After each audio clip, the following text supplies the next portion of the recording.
Okay, so what we see here are two city workers, Mr. Bruce Arnell and Mr. Bruce Bullino.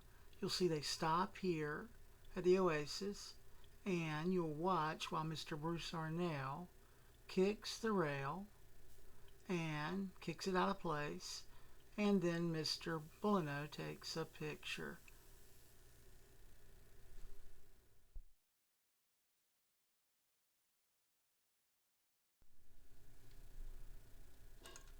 Once again, it is a very pleasant summer day, the absolute middle of July. You can see that guests are just enjoying their time around the resort. We are told the resort was fully occupied. We have people walking the property. These are customers.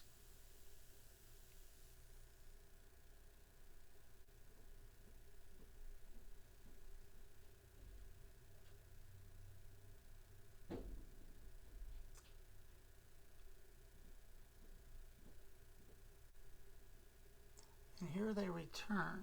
They've made their rounds, and now they're returning.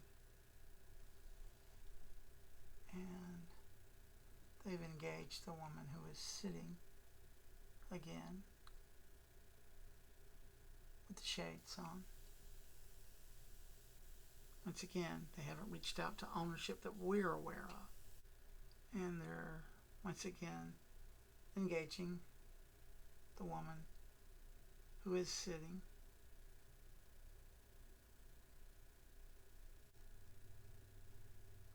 Getting her to stand. She is clearly not an employee of the property. As you can tell by her dress, she's now sitting out on the bench. And they continue. Bicyclers, people are enjoying their stay with her. Finally, these two gentlemen head off in a different direction. It's unclear what they were doing on property, but we do know that 1 week earlier they had broken the property's rail.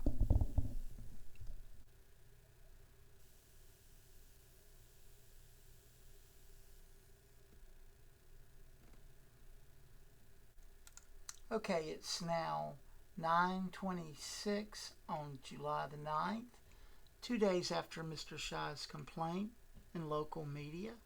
You can see the two gentlemen have made their rounds. They're coming back to the stairwell, and you can see them walking up the stairwell. Mr. Arnell is the gentleman in the fire marshal's white shirt. Mr. Bullino, city employee for construction services, is the gentleman with the blue shirt on. They haven't spoken yet to anyone in the office. They're on property, and here goes Mr. Arnell down the hallway, heading towards the guest rooms.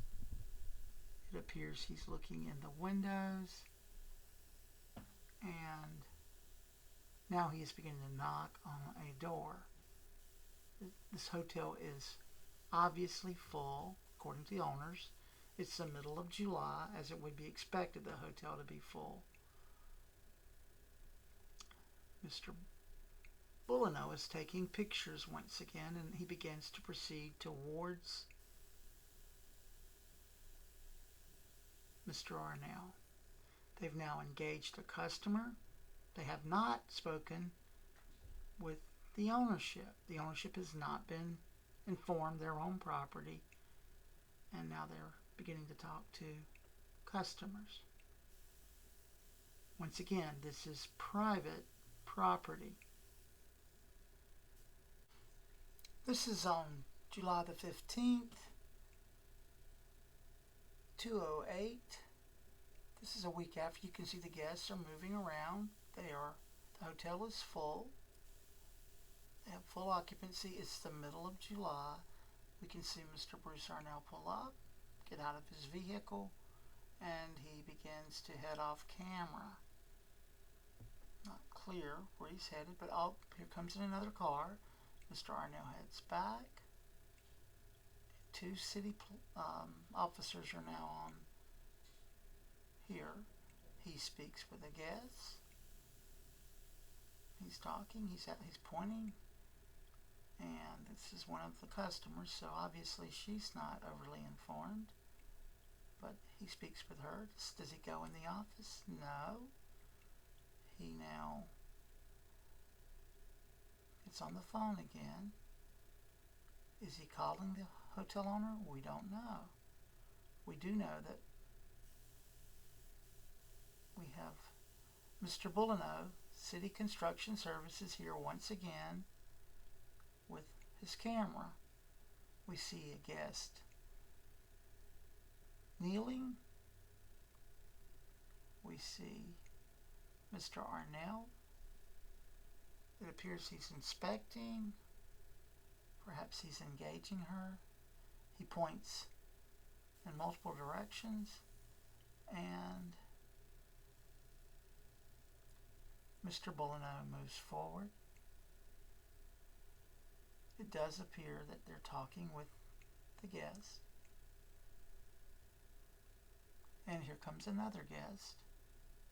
They're now reading a sign on the window. The sign informs them that the person at the desk has stepped out. They have full occupancy.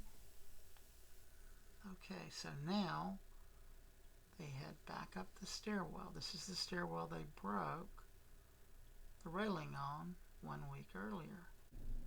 We have activity on the property. Clearly, guests are coming and they're going.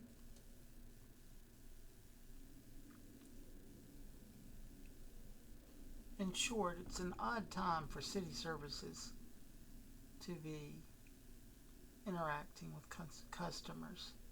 It's not like this is the dead of winter when customers are few and properties are largely unoccupied.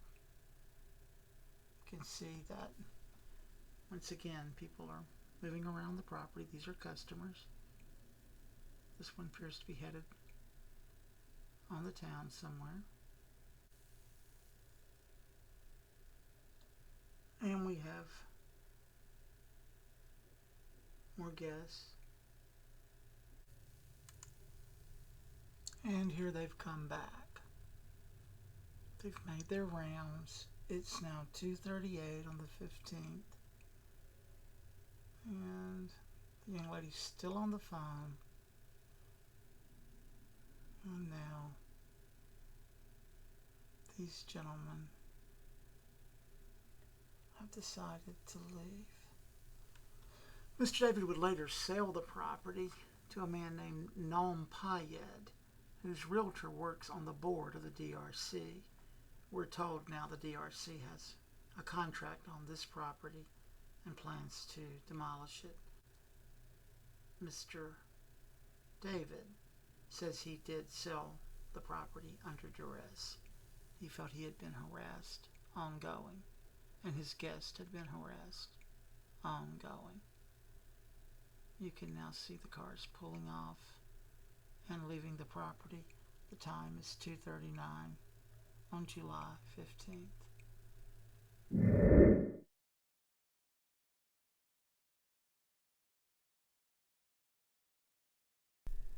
Shy David takes pride in maintaining his motel and the property it's on, but David is concerned by what he sees outside his front door. Is this the image we want to have for the city of Myrtle Beach? David says this is a common sight around his property. Parking spots with city-owned parking meters have fallen into disrepair.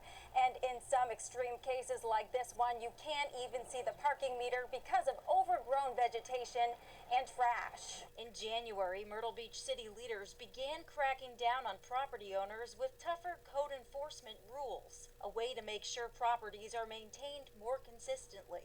But as far as David can see, the city hasn't been following its own rules. I think the city has a responsibility to be a role model and to actually show what's the right way to take care of things. We took his concerns to city spokesperson Mark Crua. Well, I think he has a point that we need to make sure that we're maintaining the public property, and we do. There's just a lot of it to maintain. Crua says the city is aware of David's concerns. We know that that area needs some attention, so we're gearing up to do that sooner rather than later. David says it wouldn't take much. He says even if the city made small improvements, it would make a big difference. Just like a little bit of paint, a little bit of landscaping, some trash cans and so forth. And I'm not asking it because it makes my business look better. I'm asking it because it makes the city looks better.